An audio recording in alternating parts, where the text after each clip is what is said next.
We're dinking around with Eddie and Webby. Dinking around with Eddie and Webby tonight. Oh, yeah. Here's to the Beer City Open, and here's to Close Call Replay. Cheers. Oh, hey, how's it going? This is Webby, not Eddie. And I'm Eddie, and this is our 73rd Dinking Around. Oh, yeah, episode number 73. That's right. Webby, we are coming off an incredible week last week with Beer City Open, Major League Pickleball, a release of a new video game. There's so much stuff to be able to unpack tonight that I'm super excited about. But guys, we wouldn't be here without our good friends over at Valere Pickleball. And I got to tell you guys, if you want to get your hands on some of the best paddles and gear in the world, go to Valere.com. Use coupon code PB for life to get what, Webby? You'll get yourself 10% off your order and help us in the process. That's right. If you want to get your hands on the paddle that I love, which is my Mach 1 16 millimeter, it's the perfect blend of touch, power, and spin for my game. Webby, what are you playing with right now? Right now, I am absolutely loving the Mach 2 Forza. It has a huge sweet spot, great spin, great control, and I love it. Well, guys, if you want to get a paddle that you can love, again, go to Valere.com, use coupon code PB for life, and you're going to get 10% off your order, and also help support our channel. But Webby, What in the world is in that drink? What you got in that drink? That's right. What in the world is in that drink? And Eddie, I would love to know, what will you be sipping on today? well, Webby, it's still summertime, which means it's still Eddie's Summer of Seltzers. And again, I went looking around for a craft seltzer that is from this area, and I'm striking out. When I was in Nashville, I had the same problem. Now I'm up here in Petoskey, Michigan.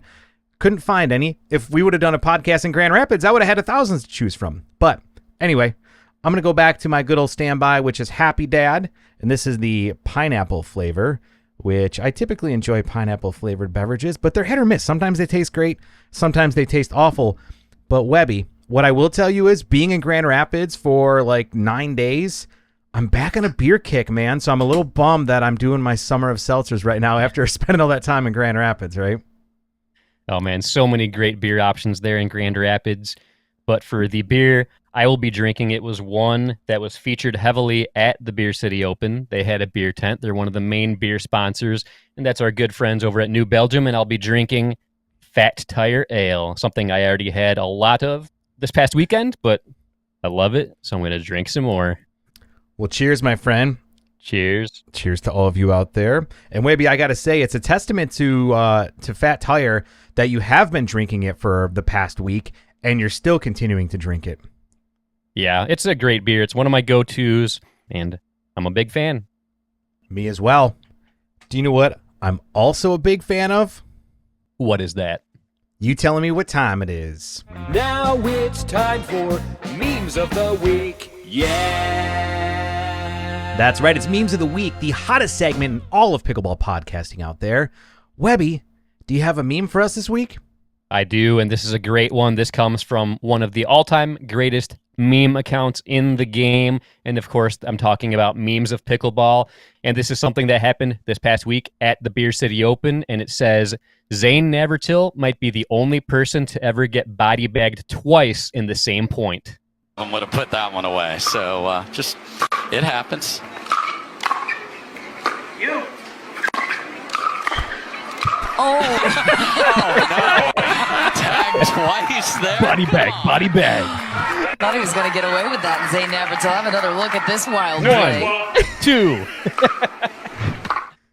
Oh, man. That was awesome. That's so funny. That's so good. As soon as I saw that, all I could think of is Chris Callie's song, Body bag, sorry, not sorry. Body bag. Zane Navratil, body bag, body bag. Oh, man. So good. Have you ever seen that? Have you ever seen somebody get body bagged twice in 1 point?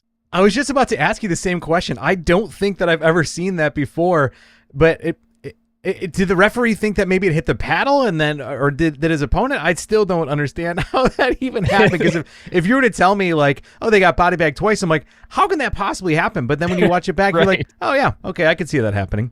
Yeah, so I don't know if, like you said, if his opponent thought Zane actually hit the ball or if he was just trying to be a jerk and hit him twice. I don't know. Either way, absolutely hilarious. And thank you, Memes of Pickleball, for making that meme about it.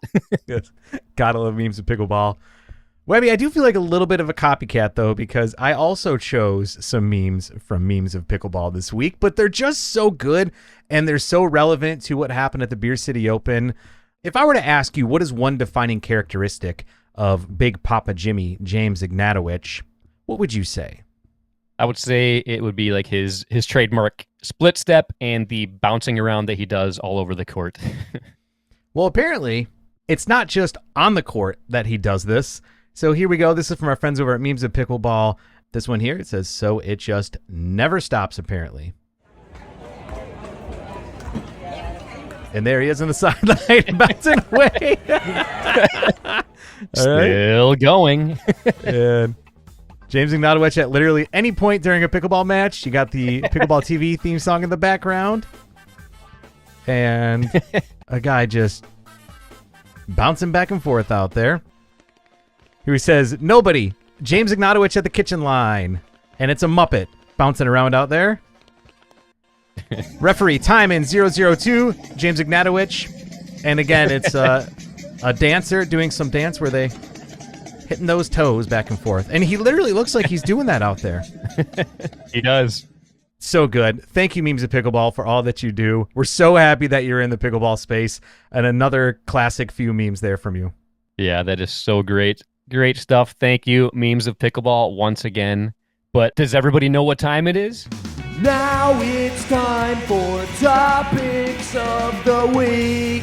That's right, Topics of the Week, where Eddie and I each bring a topic to discuss. But I think we both actually want to talk about the same thing because something epic just recently happened. And I think that would be a great thing to talk about for the remainder of the episode. So, Eddie, what should we talk about?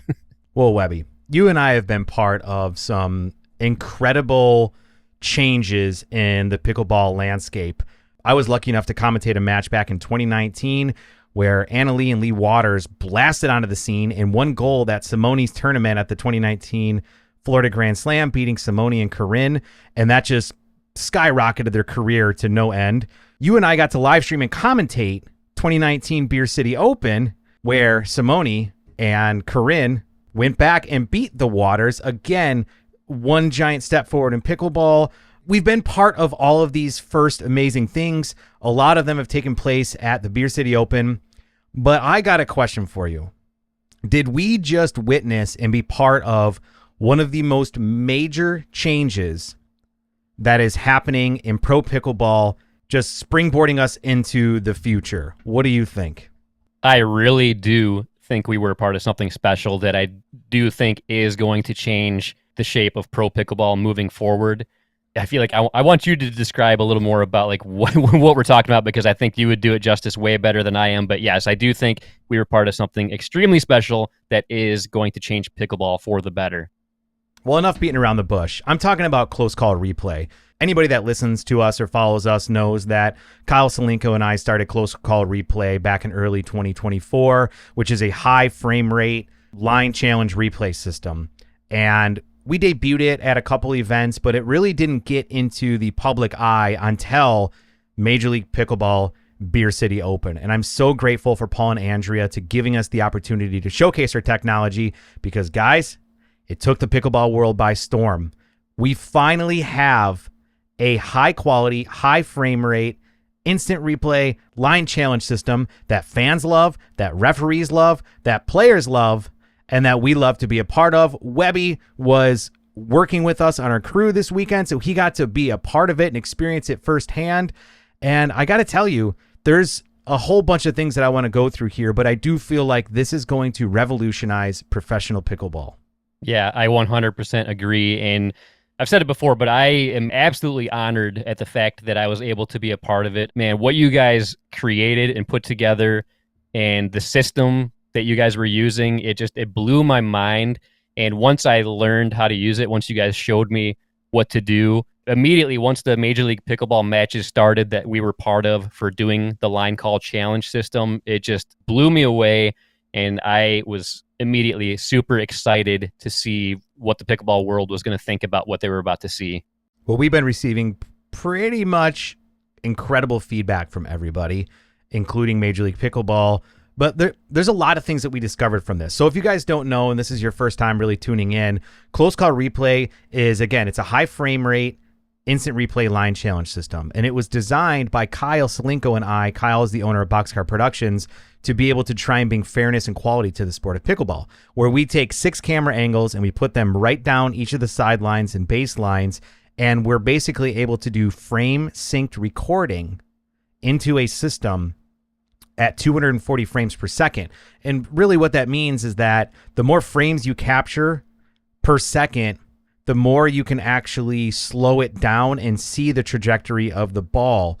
And I got to tell you, Webby, we still have yet, through all the hours and hours of our system being used, we still have yet to have one call not be able to be properly identified by a referee showing the exact point that the ball hit the ground. Now, it could happen one day, and it likely will, but so far, we have been able to identify the exact moment that the ball hit the ground close enough to where a referee can make a call, and we saw that happen time and time again throughout the Beer City Open. But one thing that I thought was interesting too, Webby, and I'm sure you noticed this when you were operating the system, is that sometimes the ball compresses, sometimes it doesn't, and it's not always based on how hard you hit the ball. Did you notice that at all? Yeah, that was wild. First off, the fact that it compresses in general was cool to see, because that was a big debate for many years, whether or not a pickleball compresses. And with your high-speed frame rate system, we were able to definitively show it does compress. But I was very surprised to find out when it did and when it didn't, because didn't it seem to do it the most during lobs like that? Yeah. That seemed very interesting to me. Yeah, I mean, you would think that like a hard hit would cause it to compress, but I almost feel like the fact that sometimes when you're hitting the ball hard and it's coming down at an angle, it's almost skidding more to where it doesn't compress on the court nearly as much. But yes, we did find that lobs were compressing. I don't know why. Maybe it's just because the ball is more, coming down in a straight down pattern. I'm not exactly sure, but I was blown away by that. The referees were also blown away by that as well. And that's kind of the next topic I want to talk about, Webby. How cool was it to see how excited the referees were that were sitting in our little greenhouse thing that we had making the line calls with us? Like, how great was it that they were so excited for this technology? Man, that was so cool. And what I loved is every time a new ref would come in, because they rotated in and out throughout the day, and every time somebody came in for the first time to check it out, I was getting pretty excited to see what their reaction was, because they would all get super, super excited, and they would be like, oh man, this is amazing. Look how clear this is. Like, we can see this clear as day. And then some of them were like, can I just stay in here all day and make all the calls from here? Because this is pretty easy. Yeah, we were able to have one referee doing challenges on both courts. And the cool thing is that we actually took this even beyond just line challenges. Once the referees started to get comfortable, we were able to integrate some other camera angles and help with foot faults, help with any of the other calls that happen all the time. But then it even took another step further. And Webby, you experienced this too. I never knew this, but pickleball referees, especially the MLP ones, they're constantly looking for ways to improve, and they're constantly challenging each other from the spirit of everybody improves together. And so we would have refs make a call or choose not to make a call on, let's say, a foot fault on a court, and after the match is over, come running back in and they're like, hey, can you cue up that foot fault on so-and-so, or can you cue up this last point? I want to be able to look and see. And it was so cool for them to be able to see how this technology can not only help on the court, but it could also help with training and having them go back and be able to identify, like, did I see that properly? Did I not? It was incredible. Oh, yeah. And then there were times they were taking pictures with their phone, and then even if a call didn't get challenged afterwards, they would call some of the refs in and say, hey, check this one out. What would you have said to this? Or they would be like, hey, look, they didn't call this one. Look how clear it was that it was out or not out or anything like that. And it was so cool to see how excited they were And like you said, they were constantly taking notes on things that they had questions on, things that they think could improve their processes. And it was just so, so cool to see. Yeah, I loved it. I thought the craziest part too was with this new technology, we're going to actually be able to identify scenarios that might not have clear-cut rules around them. For example, there was a point where J.W. Johnson was 3 feet behind the baseline, clearly out of bounds, and his opponent hit the ball, and the ball hit the ground and J.W.'s shoe at the exact same time. Now, we all know that if it hit the ground, the ball would be out. But if it hits his shoe, the ball would be in.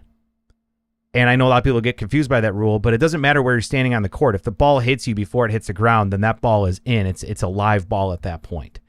And so the referees were kind of like, if that call would have been challenged, they probably would have had to have like stepped back and really thought about it a little bit, because number one, that rarely happens. And number two, if it has happened in the past, what technology could there have been out there at that point to identify it? There wouldn't have been able to be, right?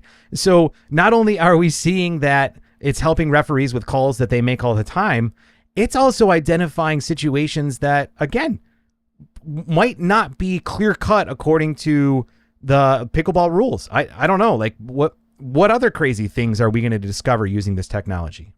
Yeah, it's hard to say, but it is amazing what it picked up. And I was in the booth when that happened too, and it was wild because the refs, they were talking amongst themselves and saying like, it clearly looked like it hit the shoe and the ground at the exact same time, and that is something that like they need to know how to handle if like now that this kind of thing is visible in the replays and stuff like that. So it's very, very interesting. And then Kyle Solinko, he did a post earlier, and I think if I'm not mistaken, didn't he say that they're talking about making a rule to where if that happens again in the future, that it would be a replay? Yeah, that's kind of what was decided, or what the consensus was. But again, I also, just based on my experience, believe that if you can't call a ball out, it's in. And so I think in that situation, you could also argue that because you couldn't properly see the ball hitting the ground before it hit JW, then you have to rule it that it hit JW, which means that the ball was in, and it would be a point against JW. But again, I don't know. These are all the great things that are coming out of it, but I have gained so much more respect for these referees. First of all, they were a lot of fun to hang out with and interact with. They all have great personalities. Yeah. I don't know why they do it, to be honest with you. It is a thankless job. If a referee does their job well, nobody cares. If a referee does their job bad, everybody cares. And so, and they're not doing it for money. They're not getting paid very much money to be able to referee. No. So they're really doing it for the love of the sport. And I have a whole other sense of respect and just love for these refs. Oh yeah, I do too. Absolutely. It was very cool being able to hang out with them and talk to them and see them do what they do up close and personal like that.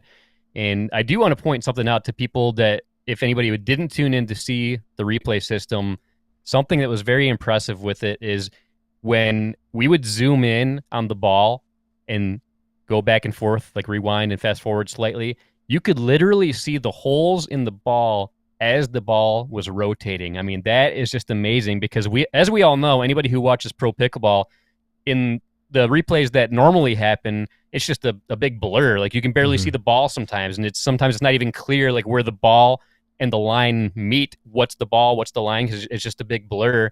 And with this system, it's just amazing the detail that you can see. When I could see the holes in the ball rotating, I was like, man, this is incredible. This is amazing.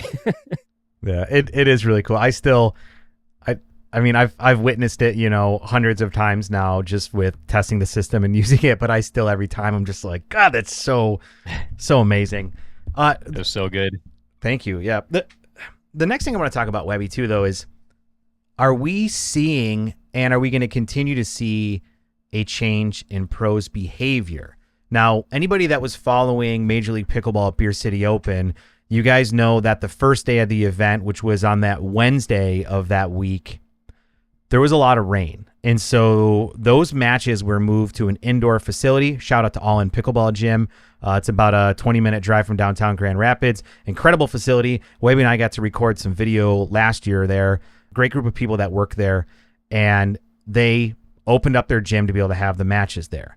Well, they were able to put a pretty decent system together last minute to set up at All In Pickleball Gym. But our system's not as mobile. It would have taken us probably 12 hours just to disconnect everything, get it over there and set it up, to just turn around and do it again the next day. So it didn't make sense for us to be able to try and relocate our system there. Plus the amount of room, it just would have been really tough. So that day, the indoor day, did not have line challenge systems, but they did have referees acting as line judges. And there was a questionable call that was made. And Webby and I, we're friends with this person that made the call. I don't believe that this individual was trying to intentionally make a bad call. The call was bad. It was blatantly bad. It was probably, what would you say, Webby, at least a foot inside the court when it was called out? Yeah, easily a foot. It's called inside the foot, and the call was not overturned. And again, there were line judges looking down the lines, and these are referees.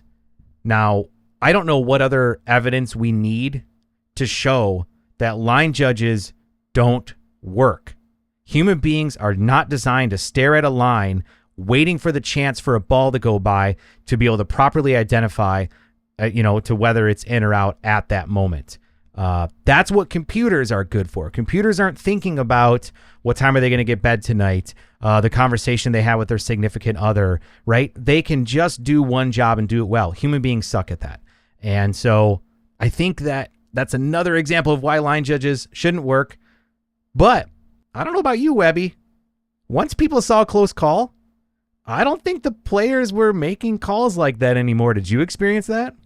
I did not. I did not see one blatantly bad call like that. And I don't think it was a coincidence either. And I don't either, to be honest with you. I do think that we are going to see a change in pro players' behavior. And I think that when you know that there's a microscope on you, you behave differently, right? In pickleball, it's kind of been the Wild West. Now, I don't know about you, Webby, but I still want pros to be able to make their own calls. Do you agree with that? Yeah, I definitely think it's better for the pros to do it as opposed to the refs or designated line judges, just because that has been proven to not work properly.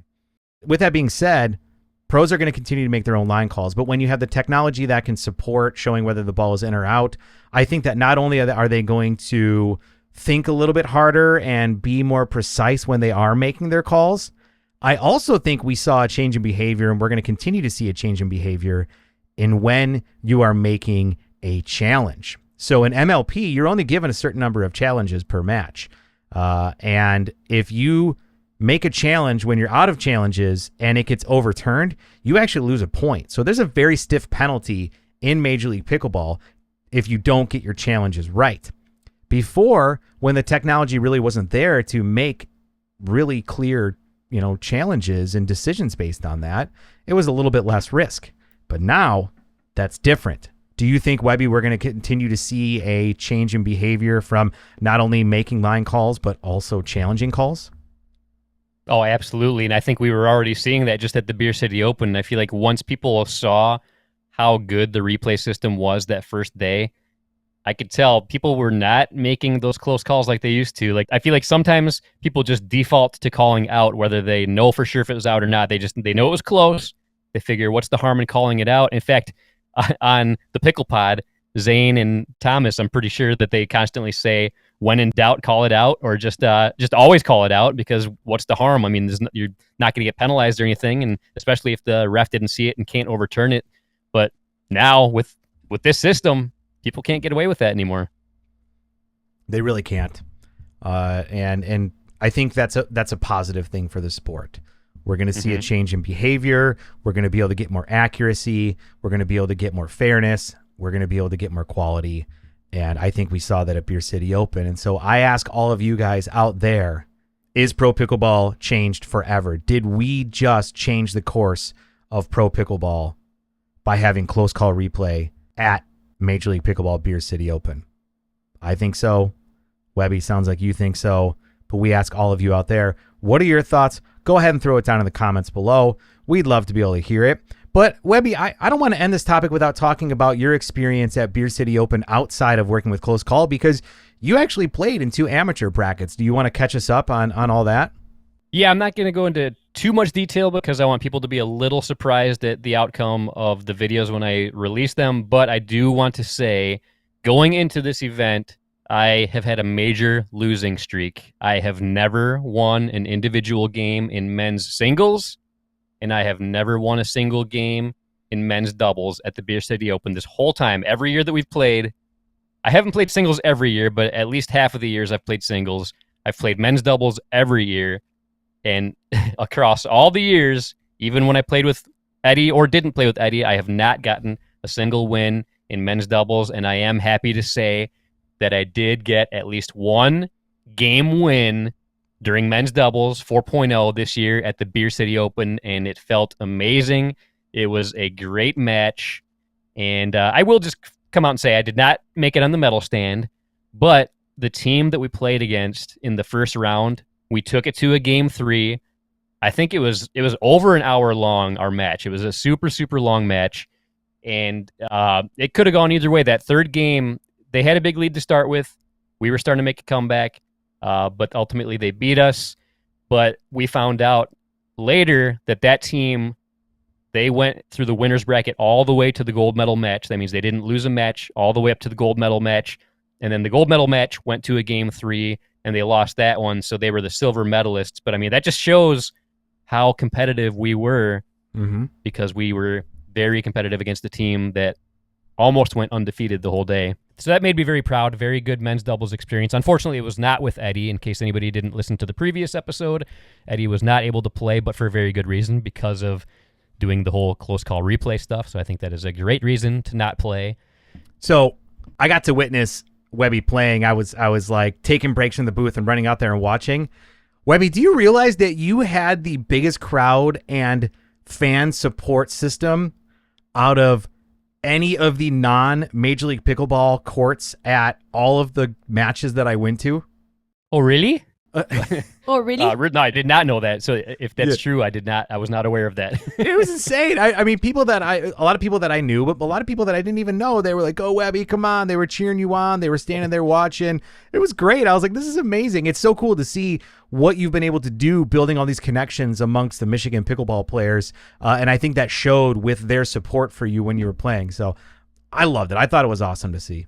It was cool to see. I didn't realize how big the crowd was, but I do know I had a lot of support. A lot of people that I knew were there cheering us on and stuff. And even before the first match, people were giving me some inspiration, and that really was very helpful. Very cool to see. And yeah, it was a great time. The vibe at Beer City Open is unlike anything else, especially when you have people that you know there surrounding the court, cheering you on and stuff like that. I've never experienced that anywhere else. So very cool, and thank you to everybody that was there cheering us on. That did mean a lot. So that was men's doubles. I also competed in men's singles, and again, I finally broke my losing streak. I got a very good win to start the day off, and just immediately right there, I was like, no matter what else happens, this is awesome. This is a huge victory. It was my first singles win ever at the Beer City Open. That's right. It was awesome. And yeah, I was riding high, felt great, and no matter what happened after that, I knew I was going home a winner, regardless of if I came home with a medal or not. Well, I love it. I thought it was so fun to watch. I definitely think your game has come a really long way, and it showed with your results.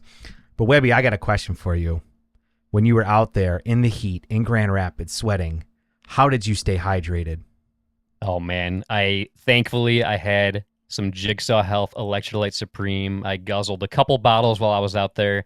I probably could have used a couple more just because it was so hot. I was sweating like crazy. Luckily, I didn't feel dehydrated, though, because I drank a Fruit Punch Electrolyte Supreme when I first started playing. And then after that grueling marathon match, I drank another one. I was feeling great going into the next one after that.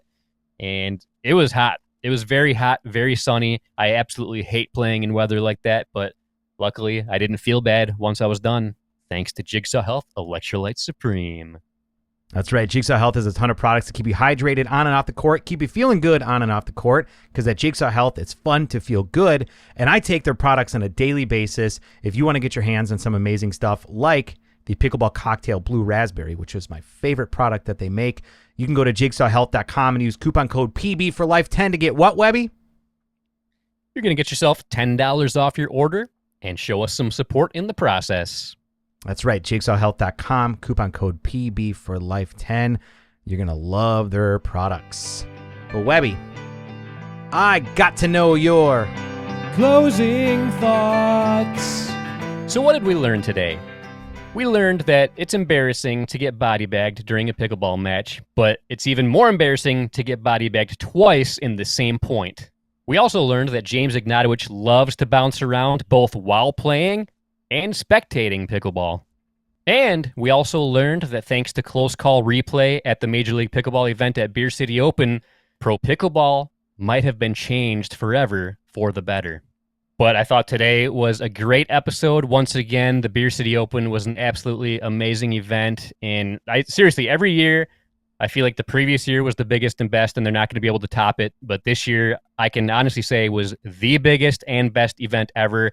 And because of everything that happened, both with my personal pickleball tournament journey, with close call replay, the experiences I had with my daughter while she was there, this was her first time experiencing it.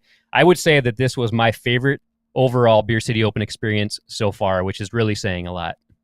I agree. Every year has gotten better than the last, and that's what I love about the Grand Rapids pickleball community. They're always looking for ways to improve. Andrea Coop, Paul Richards, they're probably already meeting this week thinking about next year, which is insane, but also amazing. And we're grateful for you guys. Yeah, thank you to you two and the whole entire Grand Rapids Pickleball Club. Without you and all the volunteers, this wouldn't be one of the best tournaments. But ask anybody, any of the amateurs that were there, any of the pros that were there, everybody that I talked to always says this is one of, if not the favorite tournament they've ever been part of each year. That's right. And on that note, I'm Eddie. And until next time, this is Webby, not Eddie, signing off. Yeah. Well, we're dinking around with Eddie and Webby. Dinking around with Eddie and Webby tonight.